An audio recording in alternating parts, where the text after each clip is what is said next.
کیا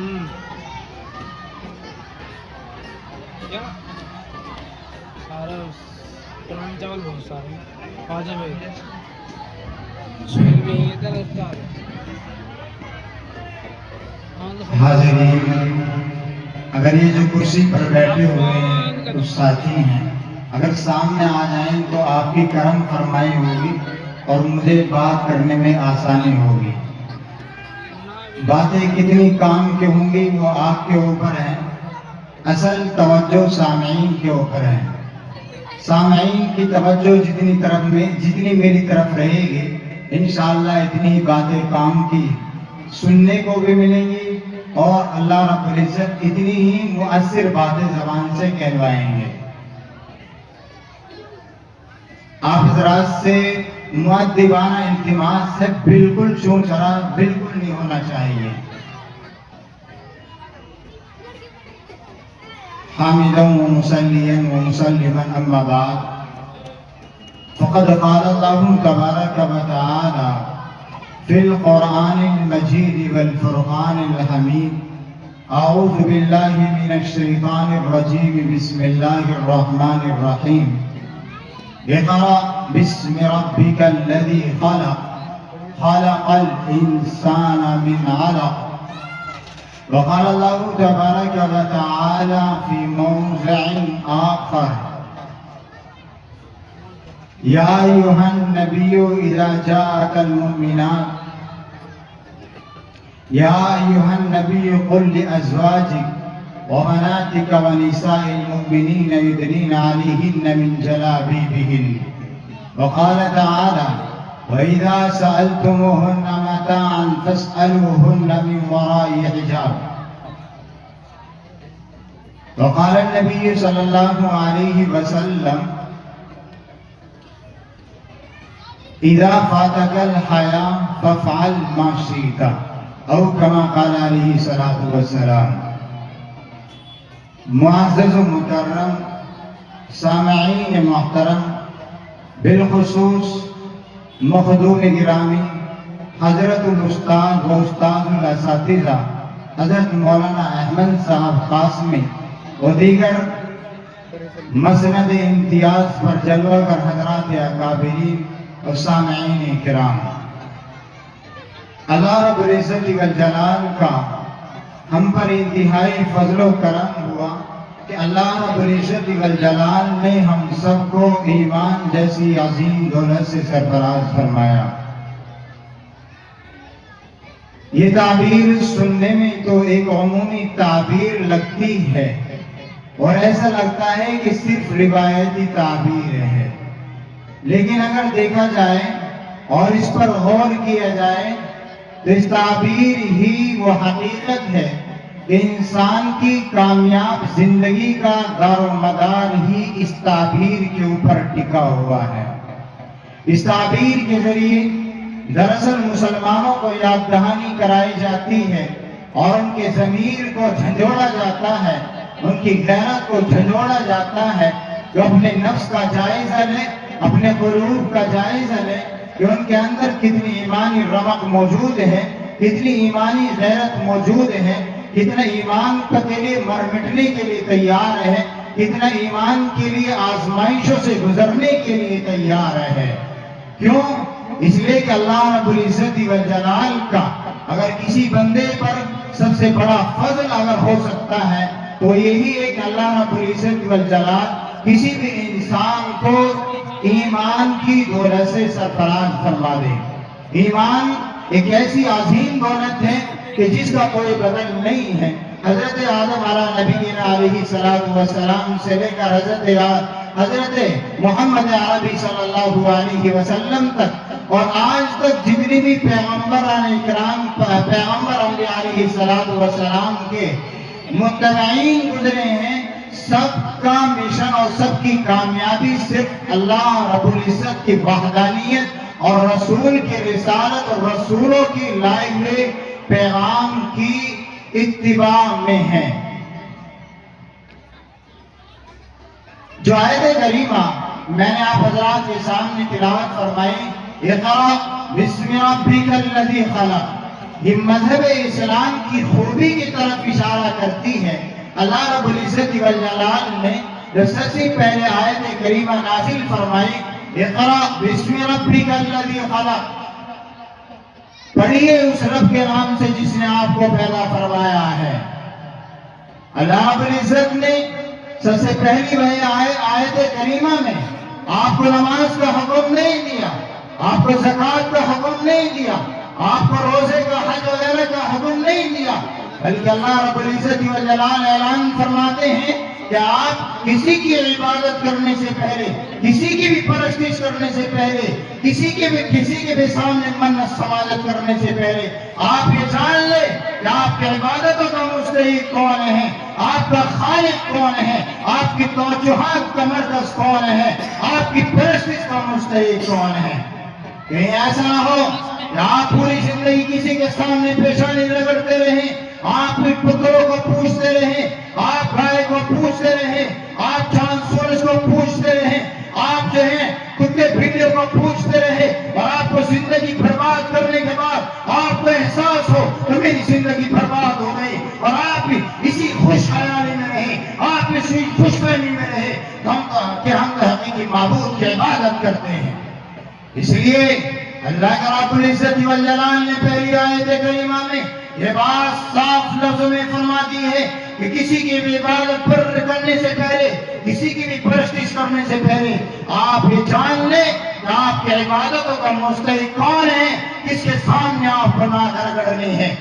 تو فرمایا آپ کی عبادتوں کا مستحق کون ہو سکتا ہے؟ اقرأ بسم ربک الذی خلق، آپ کی عبادتوں کا مستحق، آپ کی توجہات خاص کا مستحق، آپ کی پرستش کا مستحق اگر کوئی ہو سکتا ہے وہ ذات ہے کہ جس نے آپ کو پیدا کیا ہے، تو جس نے تمام مخلوقات کو انسان کی خدمت کے لیے پیدا کیا ہے، سورج کو بھی انسان کی خدمت کے لیے، چاند کو بھی انسان کی خدمت کے لیے، گویا ہر مخلوق کو انسان کی خدمت کے لیے پیدا فرمایا ہے۔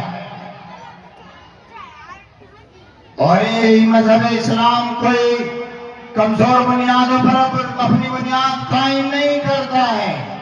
سب سے پہلی بنیاد اسلام کی ہے کہ انسان کسی کے دباؤ میں آ کر، کسی کے زور زبردستی اور کسی کے دباؤ میں آ کر مذہب اسلام اگر قبول کرتا ہے تو اس کے اسلام کے اور اس کے ایمان کی کوئی گارنٹی نہیں ہے، اس کے ایمان کا کوئی اعتبار نہیں ہے۔ لا اکراہ فی الدین، دین میں کوئی زبردستی نہیں ہے۔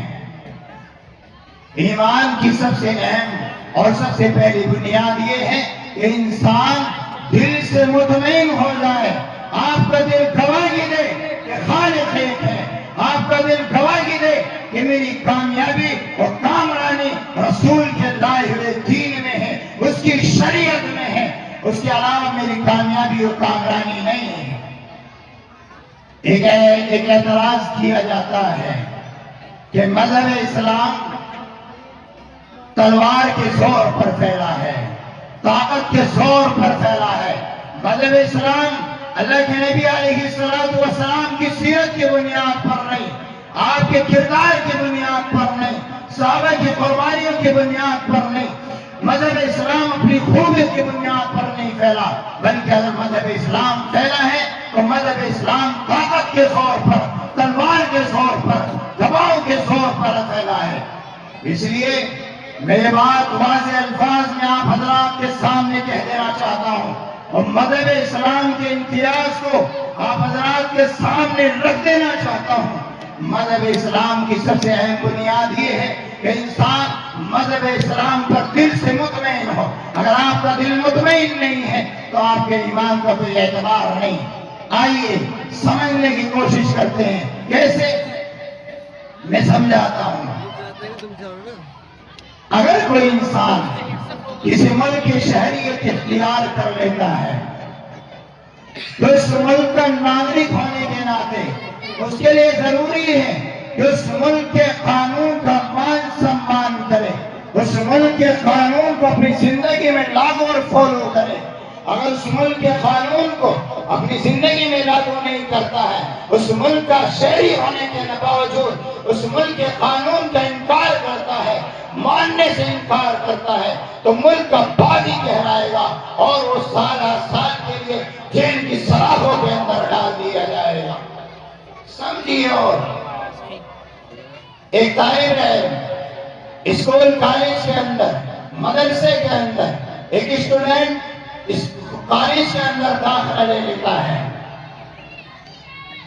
کوئی مجبور نہیں کرتا اس کو کہ آپ ہمارے اسکول کے اندر داخلہ لیجئے، ہمارے کالج کے اندر داخلہ لیجئے، ہمارے مدرسے کے اندر داخلہ لیجئے۔ لیکن اگر آپ نے مدرسے کے اندر داخلہ لے لیا ہے، اگر آپ نے اسکول کالج کے اندر داخلہ لے لیا ہے، تو آپ کے لیے ضروری ہے کہ آپ اسکول کالج کے اصول کو فالو کریں اور کو اپنی زندگی میں لاگو کریں۔ اگر آپ اس کا انکار کریں گے، ماننے سے انکار کریں گے، تو آپ مدرسے کے باغی کہلائیں گے اور آپ کا مدرسے سے اخراج کر دیا جائے گا۔ اس لیے اسی طریقے سے آپ یہ سمجھیے، مذہب اسلام کا بھی امتیاز ہے۔ مذہب اسلام کسی انسان کو مذہب اسلام قبول کرنے پر زبردستی نہیں کرتا، اس پر دباؤ نہیں ڈالتا ہے۔ لیکن اگر آپ نے اللہ کی وحدانیت کا اقرار کر لیا ہے، اگر آپ نے زبان سے مان لیا ہے، دل آپ کا مطمئن ہو چکا ہے کہ اللہ ایک ہے، وہی واحد ہے، وہی خالق ہے، وہی مالک ہے، تمام جانوں کا پالنہار وہی ہے، یوم جزا کا مالک وہی ہے، سب کچھ وہی ہے، جنت و جہنم کا مالک وہی ہے۔ اگر آپ نے مان لیا ہے تو آپ کے لیے ضروری ہے کہ آپ اس کے بنائے ہوئے قانون کو اور اس کی دی ہوئی شریعت کو اپنی زندگی میں لاگو کریں، اس کو اپنی زندگی میں اپنانے کے لیے اور اس کے مطابق زندگی گزارنے کی کوشش کریں۔ مزید سمجھیے، جس طریقے سے اسکول کالج کے اصول کو نہ ماننے والا اسکول کالج کا باغی کہلاتا ہے، ملک کا شہری ہونے کے ناطے ملک کے اصول کو اور ملک کے قانون کو نہ ماننے والا اور اس کو فالو نہ کرنے والا ملک کا باغی کہلاتا ہے۔ اسی طریقے سے مذہب اسلام قبول کرنے کے بعد اگر مذہب اسلام کی شریعت کو نہیں مانتا ہے، اس کے بنائے ہوئے قانون کو نہیں مانتا ہے، اس کو اپنی زندگی میں لاگو نہیں کرتا ہے اور اس کا انکار کرتا ہے، تو مذہب اسلام کا باغی کہلائے گا۔ اور ایسے باغی کی سزا کیا ہے؟ ایسے باغی کو اس کا اخراج کر دیا جاتا ہے۔ مذہب اسلام ایسے انسان کو دھکار دیتے ہیں جس کو شریعت کی اصطلاح میں ابتداء کے نام سے جانا اور پہچانا جاتا ہے۔ اس لیے ہمیں فخر ہے مذہب اسلام پر کہ اللہ رب العزت والجلال نے ہمیں قانون عطا فرمایا ہے اور شریعت عطا فرمائی ہے، اور ہمیں فخر اس بات پر ہے کہ ہم اس کی عبادت کرتے ہیں، اس کی پرستش کرتے ہیں۔ تو سب سے زیادہ عبادت کا مستحق کون ہے؟ اور جس خالق نے ہم کو پیدا کیا ہے، ہم خالق کی عبادت کرتے ہیں، کسی اینٹ پتھر کی پوجا نہیں کرتے، ہم گائے کتے بھیڑیوں کی پوجا نہیں کرتے، ہم پیشاب نہیں پیتے ہیں، ہم دودھ نہیں بہاتے ہیں۔ ہم جو ہیں اگر کسی کو مانتے ہیں تو اس خالق کو مانتے ہیں جو سب سے بڑا محسن ہے، سب سے بڑا واحد پالنہار ہے۔ بہرحال آگے سمجھیے،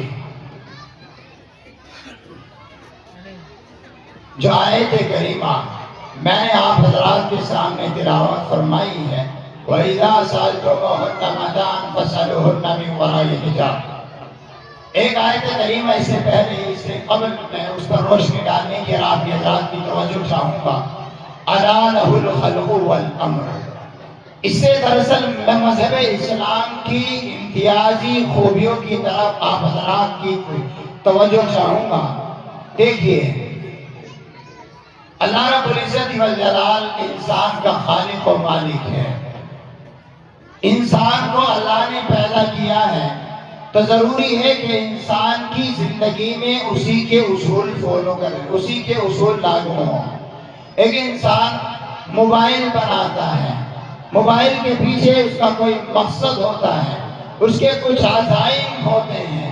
وہ ہے کہ اس موبائل کے اندر کتنی طاقت رکھی گئی ہے، موبائل کے اندر کتنی وسعت ہے، کتنا اس پر لوڈ ڈالا جا سکتا ہے، گویا کہ موبائل بنانے والا ہی جانتا ہے۔ اس سے 3G والے موبائل سے 4G کا کام نہیں لیا جا سکتا، 4G والے موبائل سے 5G کا کام نہیں لیا جا سکتا۔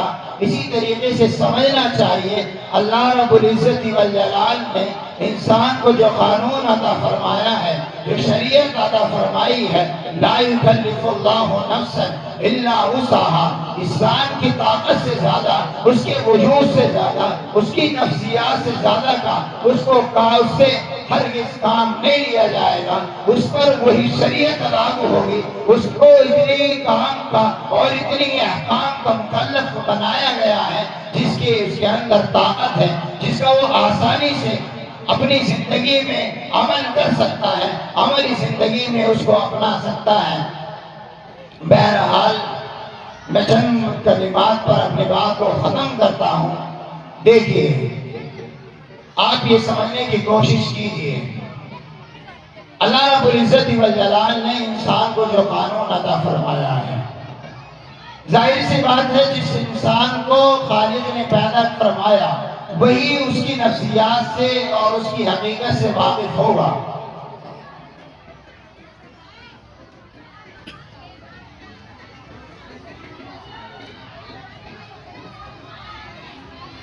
تو اللہ نے انسان کو پیدا فرمایا۔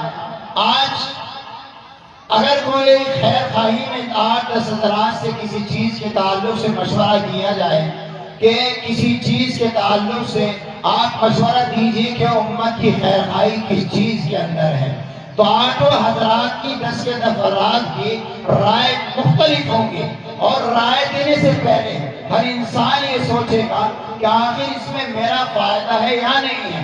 اگر مفاد اس کا اس کے اندر نہیں ہے، لیکن چاہے پوری امت کو اس کے اندر فائدہ ہو، لیکن اگر اس کے اندر اپنا فائدہ نہیں ہے تو ہرگز ایسی رائے قائم نہیں کر سکتا، ایسی رائے نہیں دے سکتا جو پوری امت کی خیر خواہی ہے۔ تو ہم ایک انسان کے بنائے ہوئے قانون پر کیسے اعتماد کر سکتے ہیں اور اس کو اپنی زندگی میں کیسے لاگو کر سکتے ہیں؟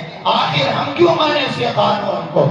ہم تو اسی کے قانون کو مانیں گے جس نے انسان کو جس انسان کو اللہ رب العزت والجلال نے پیدا فرمایا ہے۔ اس کی مصلحتیں ایسی ہیں کہ ہر احکام کے پیچھے اگر وقت اجازت دیتا تو میں شریعت کے احکام پر کچھ روشنی ڈالتا اور اس کی مصلحتوں کو آپ کے سامنے رکھتا۔ 1 منٹ کے اندر اس کی مصلحت کی ایک جھلک میں آپ کو دکھاتا ہوں۔ دیکھیے، شراب حرام ہے۔ آج کے دور میں حکومت پابندی لگاتی ہے کہ شراب نہیں پینی چاہیے۔ آپ دیکھیے، شراب پر پابندیاں ہیں، قانون لاگو ہے، ہر انسان رکنے کی کوشش کرتا ہے۔ آخر شراب کے اڈے قائم کون کرا رہا ہے؟ شراب کے لائسنس کون دے رہا ہے؟ کیا حکومتیں لائسنس نہیں بنا رہی ہیں شراب کے؟ کیا دکانیں قائم نہیں کرا رہی ہیں لائسنس؟ دکانیں قائم نہیں کرا رہی ہیں کہ شراب کے کاروبار نہیں ہو رہے ہیں؟ اگر آپ کو شراب سے روکنا ہے تو آپ شراب کے کاروبار بند کر دیجئے، ان کے جو دکانیں ہیں پر پابندی لگا دیجئے، شراب بنانے والوں پر پابندی لگا دیجئے۔ آئیے مذہب اسلام کا دروازہ کھٹکھٹاتے ہیں۔ مذہب اسلام انسان کو شراب سے روکتا ہے۔ کیسے روکتا ہے؟ آئیے دیکھیے، مذہب اسلام پابندی لگاتا ہے کہ شراب پینا حرام، شراب کا کاروبار کرنا حرام، شراب کی بوتلیں بیچنا حرام، شراب جن برتنوں میں بنائی جا رہی ہے ان برتنوں کا بنانا حرام، شراب جن برتنوں میں بنائی جاتی ہے ان کا استعمال کرنا حرام، شراب پر جو گواہ بن رہے ہیں وہ بھی گناہگار ہیں، جو شراب جن لوگوں کے سامنے کاروبار ہو رہا ہے وہ بھی حرام ہے، جو لوگ لکھ رہے ہیں وہ بھی حرام ہے۔ شراب جن لوگوں کے سامنے جو بھی کچھ ہو رہا ہے وہ تمام چیزوں پر پابندی عائد کرتی ہے۔ تو اس طریقے سے مذہب اسلام یہی سے لوگ لگاتی ہے اور یہیں پر پیرا چوٹی لگاتی ہے۔ میں نے تمام چند کلمات پر اپنی بات کو ختم کرتا ہوں اور دعا گو کہ اللہ رب العالمین ہم سب کو ایمان پر قائم و دائم فرمائے اور امت مسلمہ کے ہر فرد کو ایمان کی دولت سے سرفراز فرمائے، ایمان پر خاتمہ فرمائے۔ وآخر دعوانا الحمدللہ رب العالمین۔ بہت خوب، ماشاء